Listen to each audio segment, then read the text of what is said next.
Tonight on KQED Newsroom, after a marathon session, the House Judiciary Committee passes articles of impeachment against President Trump. Also, PG&E is offering more than $13 billion to wildfire victims, but its legal woes are far from over. And KQED Arts looks back at the milestones, trends, and activism that galvanized the Bay Area as the decade draws to a close. Good evening and welcome to KQED Newsroom. I'm Michael Krasny, and we begin tonight with the latest developments in the impeachment battle on Capitol Hill. On Friday morning, the House Judiciary Committee passed 2 articles of impeachment against the president: abuse of power and obstruction of Congress. Democrats claim that President Trump abused his office for political gain when he tried to pressure Ukraine into opening an investigation into his political rival, Joe Biden, and that he obstructed Congress by defying numerous subpoenas for documents and testimony as part of their impeachment probe. United in their opposition, Republicans say Democrats are rushing through the impeachment process and using it to overturn the results of the 2016 election. President Trump has defended his dealings with Ukraine and called the investigation a, quote, witch hunt. Here to discuss this, our Republican consultant and senior contributor to Bulwark, Tim Miller. He's with us, and also so is Ron Alving, who joins us from Washington, D.C. via Skype. Welcome to both of you. Glad to have you with us. And Ron, I'm going to begin with you. Why just 2 articles of impeachment from the Democrats: abuse of power and obstruction of Congress over President Trump's dealings with Ukraine? Why not obstruction of justice in connection with the Mueller report? There were 10 instances listed, or bribery, which the Democrats began calling attention to and citing before the process even began. The Democrats made a choice. They could have reached for the shotgun, they could have loaded it up, and they could have given the president both barrels. As you suggest, there was lots in the Mueller report. There have been a number of other subpoena conflicts between the 2 branches of government. So there was much else they could have done, but they chose the rifle. They chose what they thought they could make clear to the public in short form and say, we looked at all the other things and thought we could tolerate them, but now that the whistleblower has come forward and made this so imperative, we had to go ahead and concentrate on Ukraine. And Tim, I'd love to hear your thoughts on these 2 articles. What do you think? Well, look, I think that the Democrats tried to make a judgment that, and I think Speaker Pelosi really in particular, did not want this to drag on, did not want this to be an election year impeachment. They found that this was a clean hit, and they wanted to move forward. I think that there is, if this was a legitimate attempt to try to remove the president, right? If the goal here was we really believe the president should be removed before the 2020 election, I think a longer effort looking into investigating more of the president's personal taxes, investigating his actions in Saudi Arabia, Turkey, Ukraine, would have been the route to go in the hopes that something is uncovered that, maybe jostles some Republicans through. Clearly, no Republicans are going to be jostled by this, and I think we're going to have what's pretty close to a party line vote in both houses. And what Tim says, Ron, suggests just how fast this is moving. I wonder what your thoughts are on the fact that well, there seem to be 2 irreconcilable narratives here. How do you think this is, as they used to say, playing in Peoria, or the court of public opinion? Most people are focused on the holidays and focused on their own lives, as you would expect. Among those people who are paying a lot of attention, there seems to be a slight break in favor of impeachment for those who have formed an opinion. Most people would rather shrug their shoulders and concentrate on everything else in their life. We'll see what happens when we get back after the holidays and the Senate takes this up. They're talking about a fairly short trial, but even in a short trial, many people will be getting their first introduction to some of the evidence, some of the facts in this case, and they'll be hearing a lot of the speculation about what else might be out there about President Trump.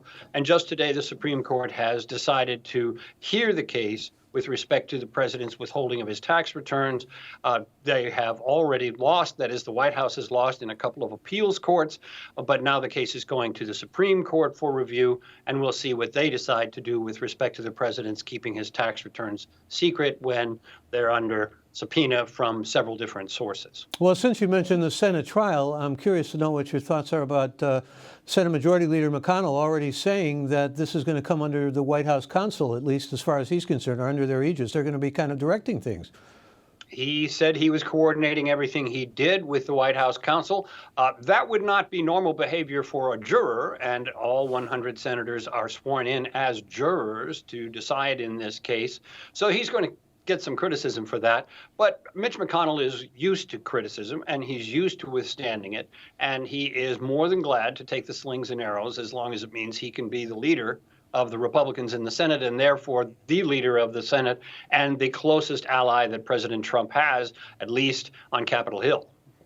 And Tim, let me go back to you. Your thoughts about the strategy of bringing up all those amendments that the Republicans did, which were obviously going to be shot down, as maybe the president is going to be tried in the trial, and that's going to be shot down by the Democrats. I mean, I don't want to make any predictive tea leaf reading here, but the fact is that when we look back on that, wonder why those amendments? I think that this was a quote from the '92 impeachment, where we've now just switched sides, where the Republicans accuse the Democrats of putting on a clown nose and calling it a circus, and I think that's the strategic imperative here for the Republicans as well. Showcasing. Yeah, right. They say, we'll call Hunter Biden. You know, if you want to call Mick Mulvaney, we'll call the Ukrainian prosecutor. Right? Try to make the impeachment complicated for the voters, but also seem like a ridiculous procedure.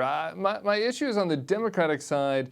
You know, it doesn't seem like they are really working to obviously McConnell is blockading here. The Democrats aren't forcing the issue, forcing John Bolton to testify, subpoenaing some of the higher level officials in the Trump administration, and that leads me to believe that they're rather happy with a fast process that impeaches the president and then gets blocked in a Senate, and they can accuse McConnell of obstruction. Well, we don't know yet how it's going to turn out in terms of witnesses being called for the Senate trial, but I'm interested in finding out from you, doesn't it strike you odd that the Republicans, you're a Republican consultant, but the Republicans tried to keep talking about the president kind of looking at corruption in Ukraine and trying to do things to ameliorate corruption there? Where else does President Trump look for corruption in any nation in the world? Well, for the viewers who don't follow my Twitter feed, I'm hostile to the president Republican and worked against him in 2016. And it is the most absurd of arguments. This idea that he cares about corruption is absurd in the extreme. He's never shown it anywhere else. But then looking specifically at Ukraine and at that call,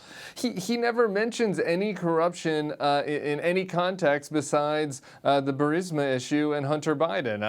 It's not as if the president on this phone call, also mentioned a whole list of oligarchs and Hunter Biden's boss at Burisma was just one of them. It was a very narrow request about Biden, and then the second request was an absurd conspiracy theory asking the president to look into whether or not the DNC server was hidden somewhere in Ukraine.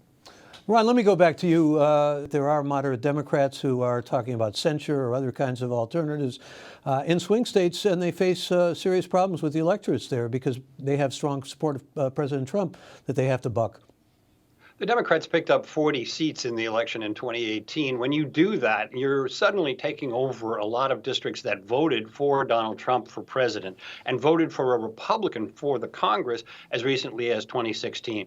So that's quite an achievement on one hand, but it also gives you a rather tenuous hold on many of those 40 seats. So a lot of these Democrats are taking a sincere risk, a true risk.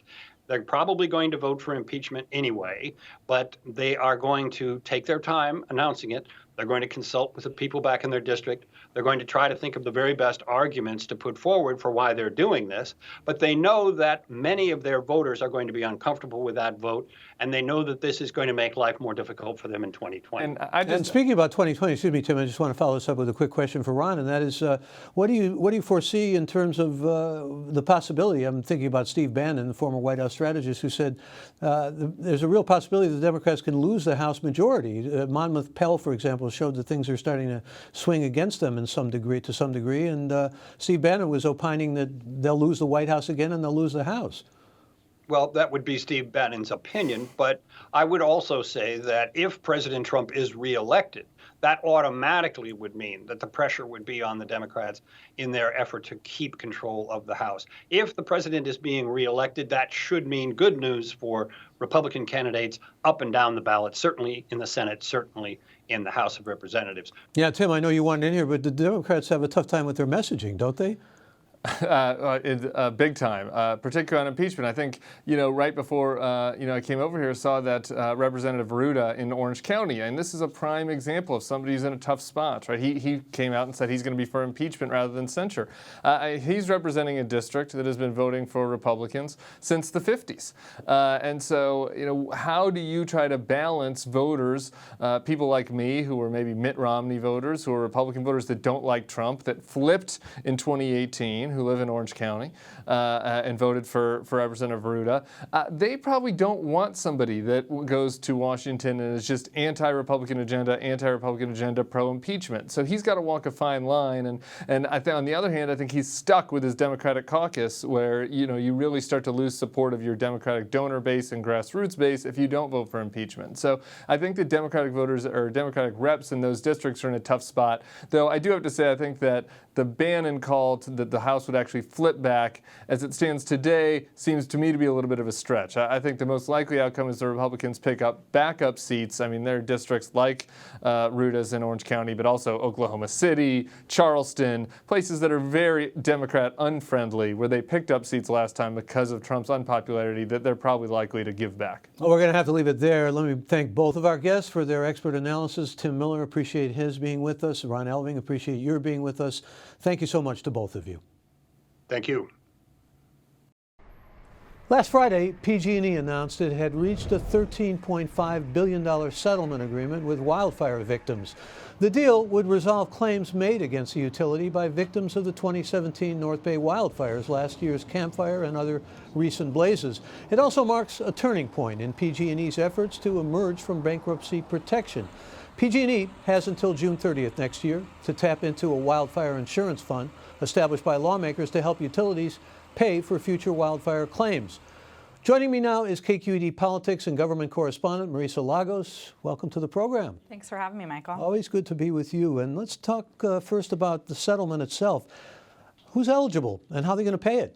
Yeah, so we're talking about thousands of wildfire victims, and actually the Ghost Ship fire in Oakland from 3 years ago is also part of this settlement, some past fires as well. Essentially what will happen is if the governor signs off and the bankruptcy judge signs off in the coming days, there will be a 60-day period for wildfire survivors to file an additional claim. They actually have to file a claim by December 31st with the bankruptcy court, but then they actually get to vote on this fund. And so they'll have really the last decision-making power over whether to accept this proposal. And if they do, I think you're right that this will be, PG&E will be well on its way out of bankruptcy. Well, we can talk more about the victims and so forth, but who's getting rich off of this, or who's making money off this? Monday, 16% stock when PG&E went up, and that was the most in 2 months. That's right. I mean, stock prices have fluctuated wildly over this year. And as you know, fluctuation on Wall Street means an opportunity to make money.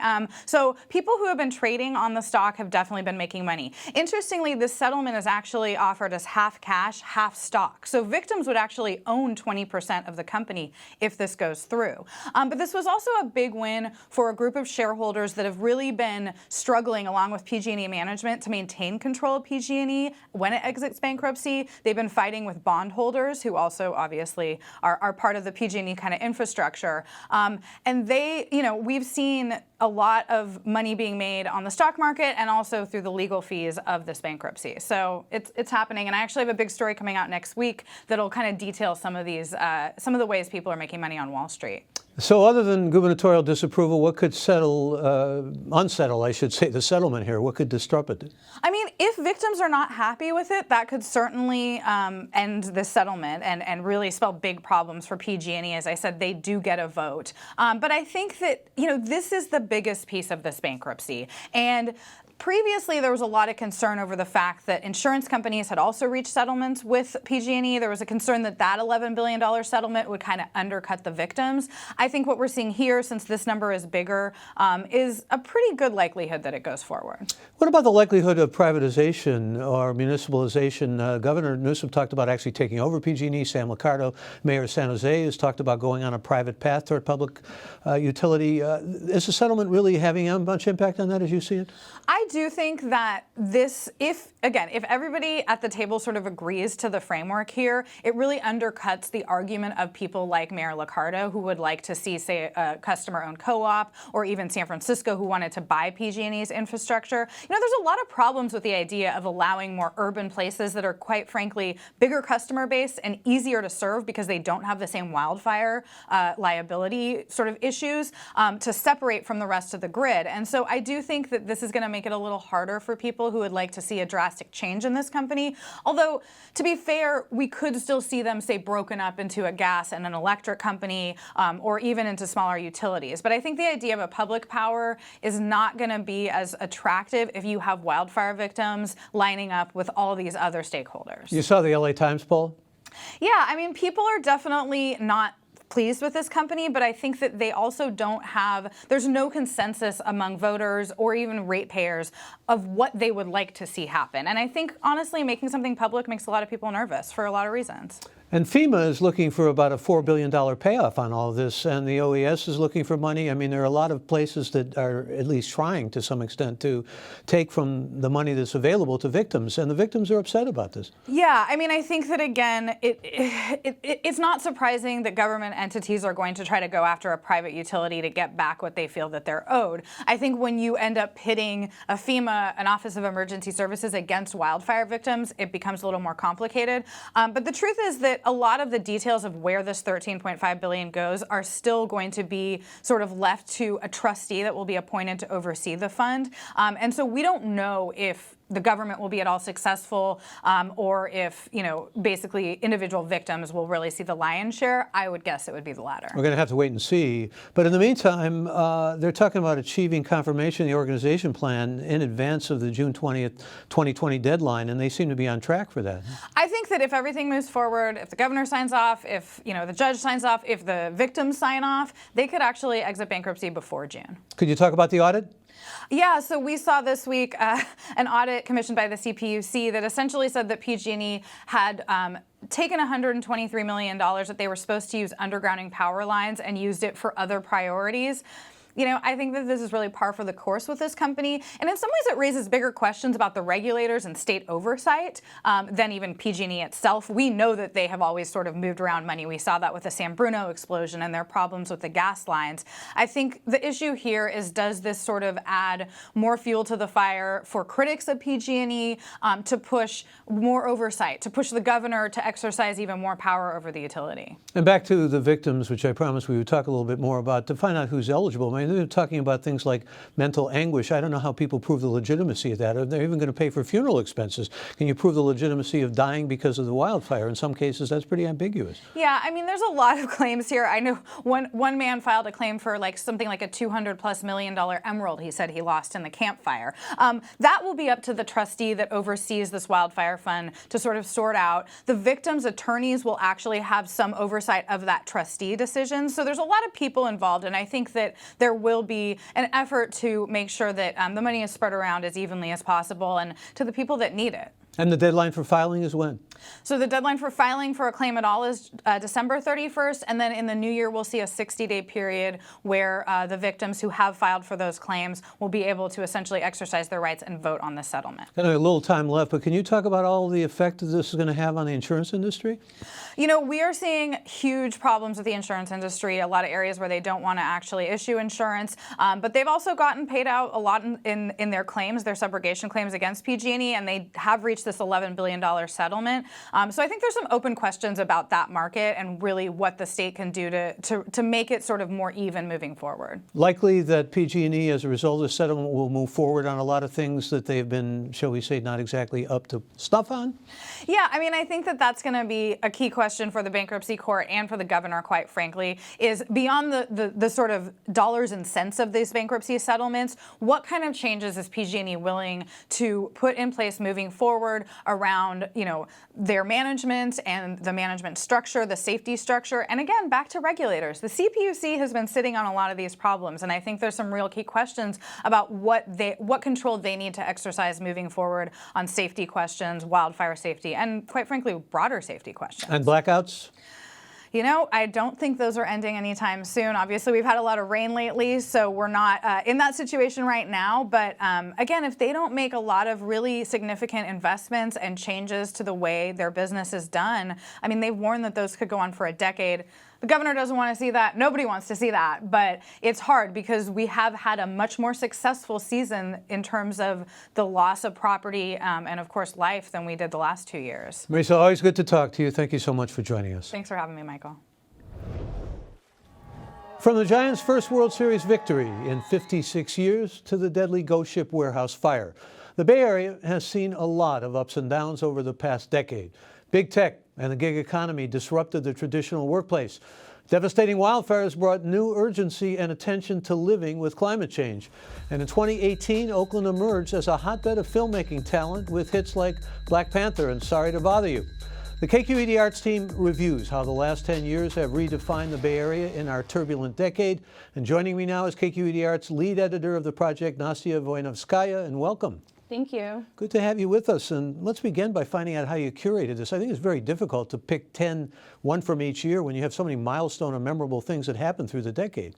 Absolutely. I think anyone who's been living in the Bay Area for the past decade, just thinking back on everything that's happened can almost give you whiplash. There have been these crazy highs, you know, with the sports victories and Black Panther giving the Bay Area this big Hollywood moment. But underneath all of that, there's also been mass displacement and the widening wealth inequality. So we really wanted to select a wide range of stories that captured all these events that have impacted culture and day-to-day life for most people living here. When you mention the things that rocked the Bay Area, I mean, you, for example, point to the Occupy movement in Oakland and how that had such an extraordinary effect. I'm just wondering if you could look in the tea leaves a little for us. Do you think that kind of inequality, if you were doing things, say, 10 years from now, would still be the case for artists and activists who find themselves displaced with no place to go? By the way things are going, yes, I think so, because you know, affordable housing isn't being built at the or being made available at the rate that it needs to be to accommodate all the people that need it. There's the growing homelessness crisis where there's no solution in sight. And even areas of the Bay Area that were previously affordable aren't any longer. So I think unless drastic measures are taken, then yeah, this is a problem we'll be looking at in 10 more years. It's grim, and the theme is of artists being displaced. Not only artists, but there's one year, for example, when the MoMA was closed, where you talk about the spaces so difficult to find for galleries and any kind of art shows, period. Yeah, absolutely. I think in addition to, you know, the shortage of affordable housing, the commercial rents are so expensive. There's not a lot of places where artists can express themselves. And I think we saw that in the 2013 story in the series, which kicks off when the SF MoMA closes. At the same time, we have these really skyrocketing commercial and residential rents in San Francisco. So a lot of artists left the city and the region. Ghost ship becomes kind of a metaphor for this, too. There were no places to go, so ghost ship, and you write about the fire, of course, is maybe the highlight of was 2016. Yes. So in 2016 already, and the years leading up to that, these types of unpermitted artists' warehouses were already being evicted because you know, landlords saw opportunity to bring in higher paying tenants. And then Ghost Ship really cemented that trend where these unpermitted live-work warehouses became more of a liability for landlords, and it really accelerated displacement of artists at the lowest end of the income spectrum. But there were some positive things that you highlight, and let's at least focus on those for the moment, because you're talking, for example, about films. It was a big year for films. You write about this and also write about the empire of empire building. I mean, Empire as a record company suddenly becomes major in San Francisco and changes the whole terrain. Yeah, so Empire has been a huge positive addition to the Bay Area cultural landscape in the last 10 years. I think historically there's been this narrative of Bay Area artists being overlooked by major labels, so I think it's really incredible that Ghazi Shami, the founder of it, he's a San Francisco native. He really built this business from the ground up, and he created this really smart digital strategy at a time where major labels didn't know how to adapt to streaming, and he really harnessed the best of Bay Area talent as well as connecting them to the tech companies here and the major label system. So that's been huge. And talk about film a little bit more. Sorry not to bother you. Boots Riley's film. We also had Last Black Man in San Francisco. We had lots of things that were really pretty exciting as far as San Francisco as a film city. Yeah, absolutely. So I think especially starting with Black Panther and then the films that followed, it really put a spotlight on the Bay Area as this hotbed of filmmaking talent. But at the same time, kind of similarly to music, the Bay Area isn't represented in Hollywood very often. So I think these filmmakers really took that opportunity to also say something deeper, often about displacement and inequality. Like as we saw in Sorry to Bother You, it's all about kind of how the workforce is being exploited. And then Last Black Man in San Francisco and Blind Spotting as well. They deal with gentrification in San Francisco and in Oakland. And there are nods to that in Black Panther, like especially at the end when they come back to Oakland to build that Wakanda Science Center. So, yeah. And let me go back with you to Ghost Ship for a moment, because that really not only epitomizes the difficulty of struggling artists finding a place and so forth, but what else did it represent as far as you're concerned? I think it represented just a huge cultural loss. The 36 people who passed away in Ghost Ship were really pillars of the arts community in Oakland and just more broadly in the Bay Area. And a lot of them were making work that may not be mainstream or commercial, but it did have a lot of impact just on the region. And they created this really tight-knit community where people could make experimental work that was really pushing the envelope in a lot of ways. So in addition to the personal loss of all the people that were affected by these 36 deaths, it was a great cultural loss for the region as well. In 2016, you spotlight the problem with police, racial shootings, deaths, in fact. I mean, talk about turbulence and devastating things that occur, and the racist texts that were put out by the police. But there is an upside of that. The hunger strike really brought on some serious changes, not only the resignation of Police Chief Greg Suhr, but serious reform in the police department. It really did. So that was one of the stories I was very excited to highlight, the Frisco 5 hunger strike. It started in 2016 when the rapper Equipto got 4 other activists together and they camped out in front of the Valencia Street Police Station. And before long, thousands of people joined them in protest, and they waged one of the longest hunger strikes in San Francisco history. I think at the time it was a little unclear what effects it would have and where it was going, but shortly after it ended, it actually did lead to Chief Suhr resigning from the SFPD, and shortly after, the Department of Justice gave the San Francisco Police Department 272 recommendations for reform.